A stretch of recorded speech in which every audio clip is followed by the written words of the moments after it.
illallah, la ilaha illallah, la ilaha illallah, la ilaha illallah, la ilaha illallah, la ilaha illallah, la ilaha illallah, la ilaha illallah, la ilaha illallah, la ilaha illallah, la ilaha illallah.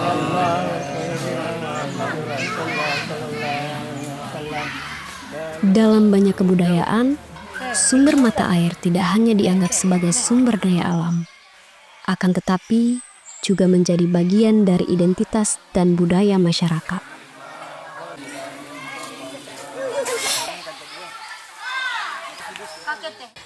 Dalam perspektif ini, sumber mata air menjadi epicentrum kehidupan yang harus dijaga, dirawat, dan dihargai. Nah, atas dasar itu kemudian tentu banyak juga ini tidak lepas dari bagaimana ada campur tangan Tuhan sebagai rahmat, rahmatan lil alamin kepada masyarakat, dan alhamdulillah itu adanya di Desa Telagawaru. Kemudian ada ekspresi dengan ritual adat dan sebagainya, sehingga hal-hal sedikit misalnya kayak gawe masyarakat itu wajib hukumnya ngambil air di mata air Mualan Benyer. Tradisinya itu sangat banyak sekali. Ya, yang pertama dulu ya, yang saya ingat waktu masih kecil ini, ada molang mali namanya.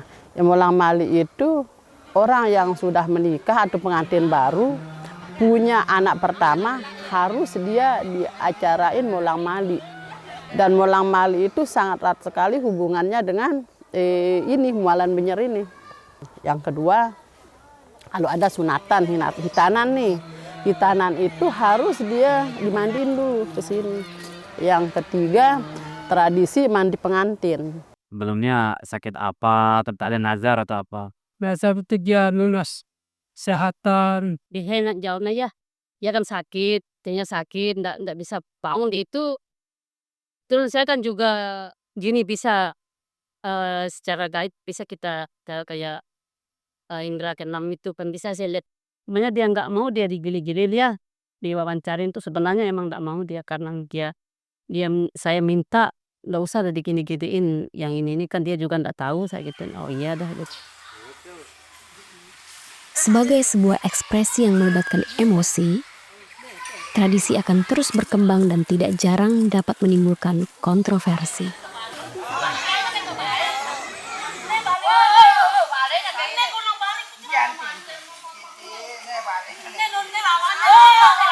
Ina ama semeton jari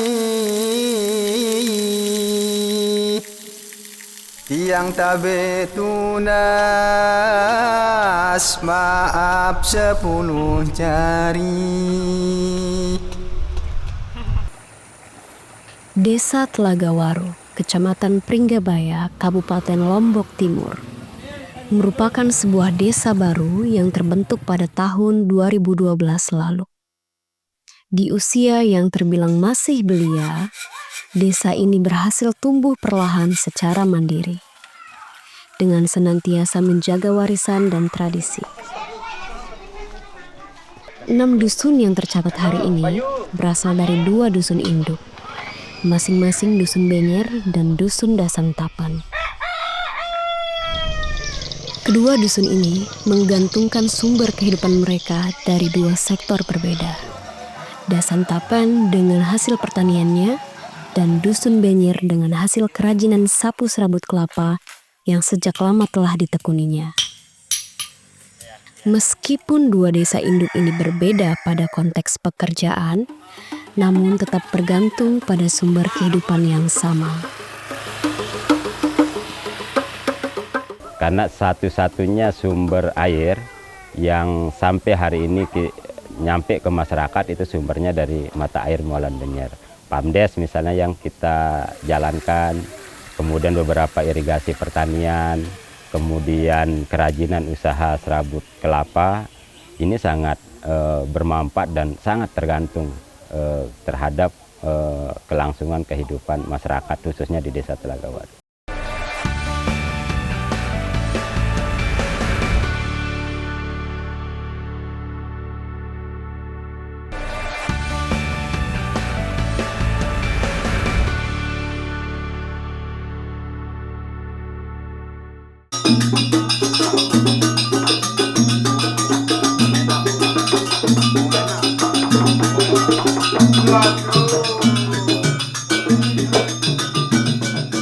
Tradisi adalah segala sesuatu yang melekat dalam kehidupan masyarakat, yang dijalankan secara terus-menerus dan tak jarang seolah menjadi sebuah kepercayaan.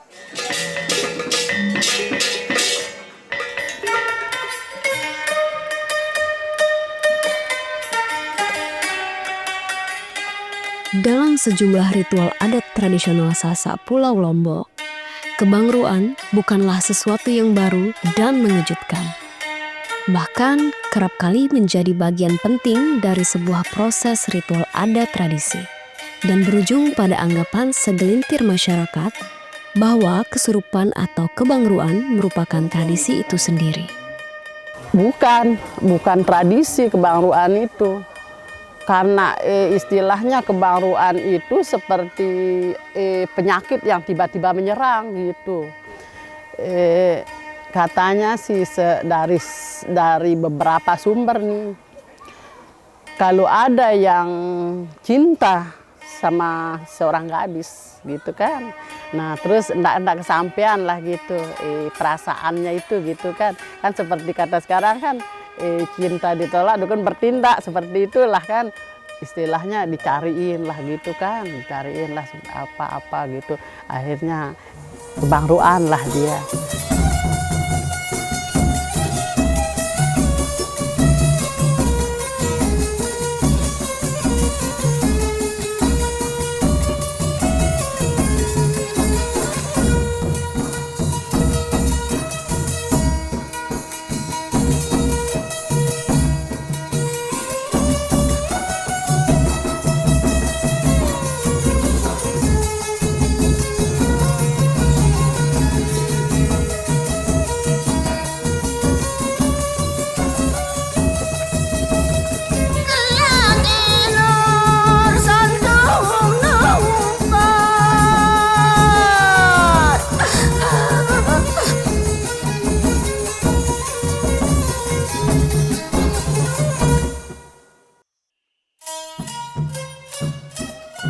Di desa Telaga Waru, kebangruan bisa terjadi dalam kurun waktu yang berdekatan, berulang dan terjadi dalam satu periode waktu yang cukup lama. Dalam sejumlah kasus misalnya, kebangruan bisa terjadi pada seseorang hingga kurun waktu berbulan-bulan.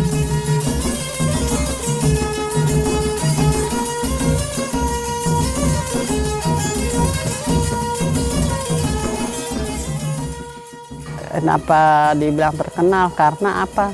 Karena dari dulu sebelum kita lahir juga udah ada kan kebangruan itu. Dan dulu ke waktu, taruhlah masa kecil saya ya, ingat saya umur 4 tahun gitu ya. Gimana dia terkenal, kita sebagai anak kecil nih, orang kampung nih saat itu ya, gimana ya nyaksiin itu, senangnya aja gitu. Kita kan nggak tahu bahwa itu istilahnya dalam keluarga itu suatu apa istilahnya musibah gitu kan, seperti itu. Kalau kita yang nonton, bisanya kan nonton, oh begini, akhirnya terekamlah apa kejadian-kejadian yang kita saksiin zaman dulu itu kan. Jadinya karena dari sejak kecil itu sampai kemarin itu kebangruan itu ada, makanya terkenal gitu namanya kebangruan gitu. Kalau lihat dari perekonomian gitu kan lah ya, masyarakat di sana sebetulnya termasuk golongan masyarakat menengah ke bawah. Kemudian ketika saya bertanya ke beberapa penyintas orang yang kebangruan itu juga rata-rata menyerang masyarakat kalangan menengah ke bawah secara ekonomi. Dan fakta lainnya adalah yang saya temukan orang-orang yang mengalami kebangruan ini justru riwayat sebelumnya itu punya permasalahan. Misalnya permasalahan keluarga atau ya itu tadi permasalahan perekonomian gitu, termasuk salah satunya. Jadi hasil penelitian saya itu saya simpulkan bahwa kebangruan ini sebetulnya sebagai media katarsis bagi masyarakat. Ketika mereka mengalami katakanlah depresi gitu ya, atau ada masalah dalam kehidupannya, kebangruan ini menjadi ruang mereka untuk menyalurkan masalah-masalah itu gitu. Mengenai nak dia, Pira jelo ta iringin sira si musikina. 4 jelo 4 kelam. 4 jelo 4 kelam, yang 4 hari 4 malam. Ya. Kata badak batur-batur sekah-sekahan aja loh. Dalam sebuah studi pada tahun 1969 yang didanai oleh National Institute of Mental Health, kepercayaan mengenai kerasukan ditemui pada 74% dari 488 sampel masyarakat yang mewakili berbagai negara di berbagai belahan dunia. Upaya untuk menangani orang yang mengalami kerasukan pun beragam, sesuai dengan pengetahuan dan pengalaman masing-masing. Di Desa Telagawaru, metode penyembuhan orang kesurupan justru didapatkan melalui banyaknya permintaan yang diajukan oleh orang yang mengalami kesurupan itu sendiri. Sebagai syarat yang harus dipenuhi, seperti keharusan disediakannya bunga-bunga, sesaji, pakaian adat, kacamata hitam, hingga sebilah pedang. Nah, kemudian saya menemukan fakta lain bahwa ternyata masyarakat di sana itu, ya terutama penyintas kebangruan itu, punya riwayat kultural kan. Misalnya contoh, ada orang yang kebangruan, kemudian ada masyarakat lain yang katakanlah misalnya anak kecil yang nonton misalnya gitu. Nah, anak kecil ini kan sebetulnya di alam bawah sadarnya dia akan menerima itu, mengaksep itu bahwa, oh ternyata orang yang kebangruan ini dimanja ya gitu. Dimanja, mau apa aja dikasih, mau kelapa dikasih, bunga dikasih. Nah itu mungkin alam bawah sadarnya tersimpan di alam bawah sadarnya. Maka ketika dewasa, dia jadi punya potensi untuk trans atau kebangruan. Ketika nanti dia ada masalah gitu.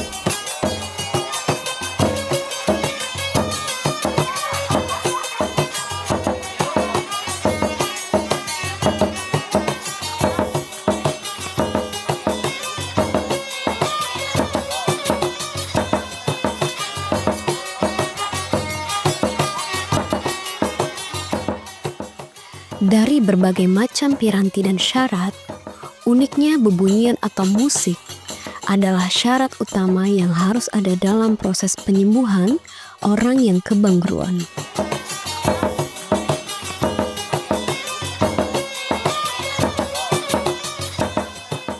Dulu kebangruan ini, setiap ada yang mulai kebangruan pasti dia nyari musik ini. Jadinya kenapa erat hubungannya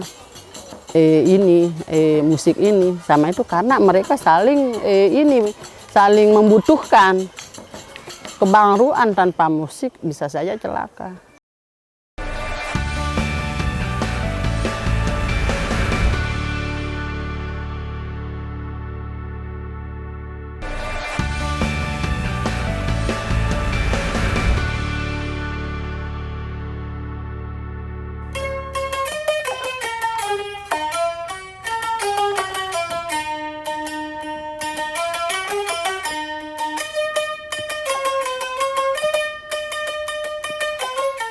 Dalam bukunya yang berjudul Kearifan Lokal dalam Ritus Kebangruan di Pringgabaya, Lombok Timur, juga Anggana menemukan data bahwa musik ini setidaknya sudah dimainkan di tepian Mualan Benyer sejak tahun 1907. Pada saat itu oleh sosok bernama Amak Amit.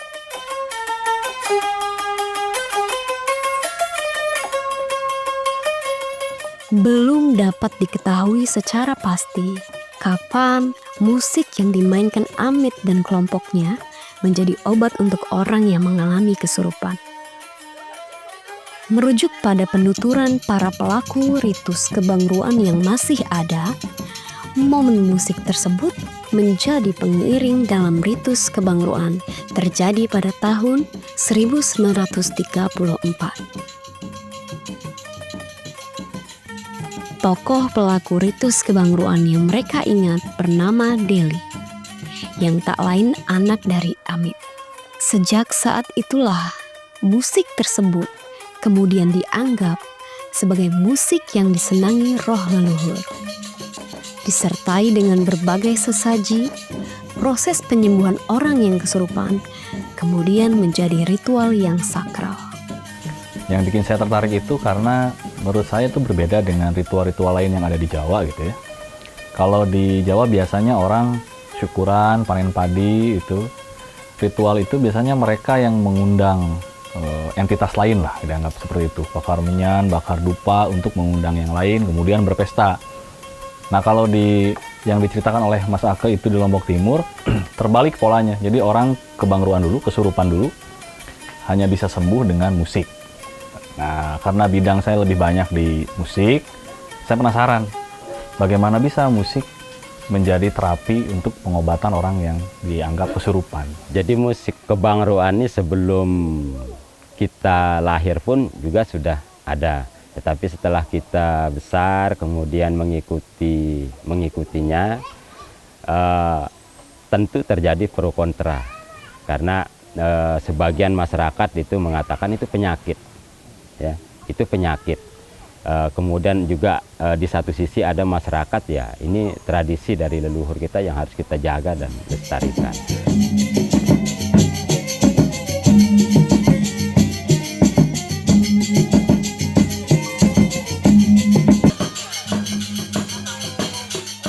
Seni adalah unsur utama dalam ritus kebangruan. Musik dan tarian menjadi syarat wajib yang harus ada dalam penyelenggaraannya. Pada masa ritus kebangruan mengalami mati suri. Untuk kedua kalinya, properti-properti yang biasa digunakan untuk menari serta instrumen-instrumen musik pengiringnya menjadi terabaikan, usang, berdebu, dan rusak dimakan usia. Pada tahun 2000, beberapa seniman musik pengiring ritus kebangruan yang kemudian dikenal dengan sebutan musik kebangruan mulai memainkan kembali musiknya tanpa adanya orang yang kesurupan dan tanpa mengadakan prosesi sakral lainnya. Para pemain musik pengiring ritus kebangruan dipimpin oleh seorang penggagas bernama Rihin, cucu dari Papuk Amit, anak dari Amak Deli. Nah dari zaman Parihin itu mengalami perubahan. Yang tadinya sakral disakralkan, jadi mulai sekarang ada pengembangan. Di situ ada hikayatnya, ada syair-syairnya. Jadi pesan-pesan yang positif disampaikan lewat syair-syairnya. Orang bersiar itu bukan hanya dengan ceramah atau pengajian. Orang bersiar juga, kita bersiar juga melalui musik juga bisa, melalui perkataan juga bisa. Jadi kita niatkan ini untuk bersiar. Satu ketikan musik itu kalau kita barengi dengan asma Allah, katanya ini almarhum ini, itu bisa menggugah perasaan manusia yang tadinya keras menjadi lemah, kata yang tadinya tidak mau sholat menjadi bisa sholat. Nah seperti itulah, dan mudah-mudahan kita bisa bermanfaat untuk orang banyak. Seperti itu dia ungkapkan almarhum itu.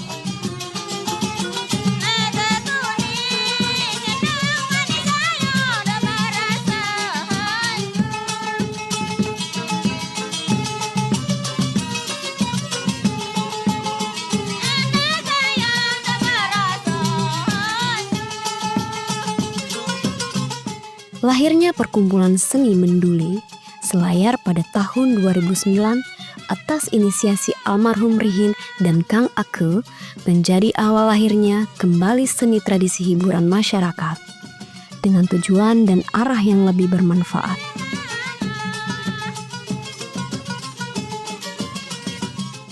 Setelah saya telusuri itu ternyata yang musik dengan orang kebangruan itu pada awalnya tidak punya keterkaitan. Gitu ya, itu hasil penyebaran dari para pedagang yang datang ke sana, kemudian diadopsi oleh masyarakat, dimainkanlah di sana oleh masyarakat, dikembangkan. Nah, ada beberapa yang menyebutnya sebagai musik telaga murni, gitu ya, karena mungkin mata airnya disebut telaga murni. Nah, maka Parihin sebetulnya dengan Kang Ake di Lembaga Menulis Lahir itu berupaya untuk mengembalikan posisi itu, bahwa musik sebetulnya berdiri sendiri. Dan orang kebangruan itu dianggap sebagai ekspresi seni aja, jadi tarian untuk mereka gitu.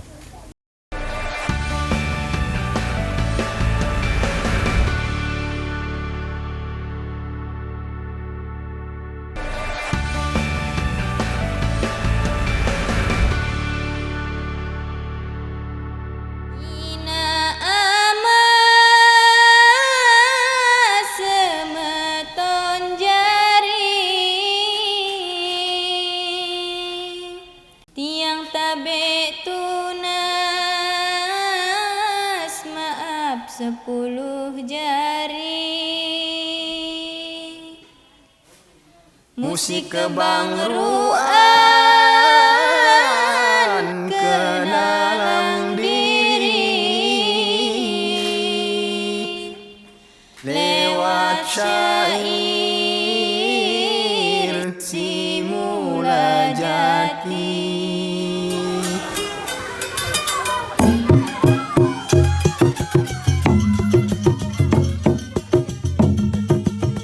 Pengembangan musik kebangruan di bawah bendera Perkumpulan Seni Menduli Selayar bukan sebuah perjuangan yang mudah.